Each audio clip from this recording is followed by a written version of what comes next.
Ես կոնգրեսի համար եմ հատուկ եկել, ինձ հրավիրել են կոնգրեսում մասնակցելու համար։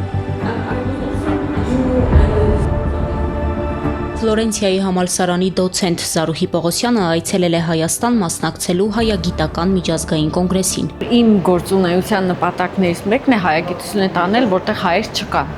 Պարտադիր չէ, որ պիտի լինի այդ կապը։ Իհարկե, շատ լավ է, եթե կա ու եթե դա օգտավետ է եւ տեղի հայ համայնքին եւ հայագիտությանը, բայց հայագիտությունը ինքնին արդեն արժեք է։ Հայագիտության արդի խնդիրներն ու զարգացման հեռանկարներն արդեն 3-րդ տարին անընդմեջ քննարկում են եվրոպական երկրներից, Ամերիկայից ու Ասիայից Հայաստան եկած հետազոտողներն ու հայագետները։ Որտեղ որ կա թե գետ մեկ օղակ, որտեղ զբաղվում են հայագիտությամբ, տարվա մեջ մեկ անգամ հավաքվեն մի վայրում եւ այդ վայրը մատենադարանն է, ներկայացնեն իրենց ծրագրերը,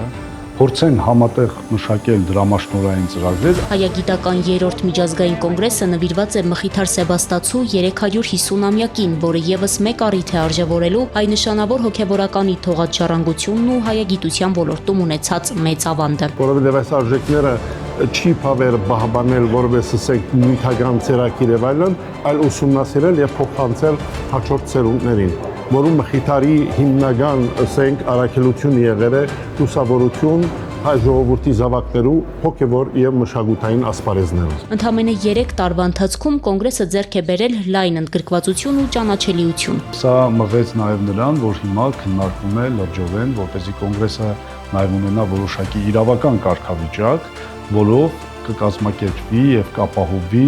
պետության քաղաքականությունը, գիտական քաղաքականությունը, մասնավորաբար հայագիտության քաղաքականությունը։ Խզմալյանի կարծիքով կոնգրեսը նաև կողմնորոշում է պետությանը, թե տարբեր երկրներում հայագիտական ինչ հետաքրքրություններ կան եւ որտեղ է անհրաժեշտ աջակցություն ցուցաբերել հայագիտական պարբերականների ֆինանսավորումից մինչեւ նոր ամբիոնների բացում։ Այս ամենը նաև հասկացնել է տալիս մեր միջազգային գործընկերներին, որ Հայաստանի Հանրապետությունը հետաքրքրված է այս process-ներով, հետևում է այս process-ներին, ըստ հնարավորության արժևորում եւ գնահատում է այս process-ները։ Հայագիտական միջազգային կոնգրեսն իրականացվում է Կրթության, Գիտության, Մշակույթի եւ Սպորտի նախարարության օժանդակությամբ։ Այս տարի կոնգրեսի շրջանակում Մատենադարանի գիտական մասնաշենքում բացվել է նաեւ Մխիթար Սեբաստացու ծննդյան 350-ամյակին նվիրված հատուկ ցուցադրություն։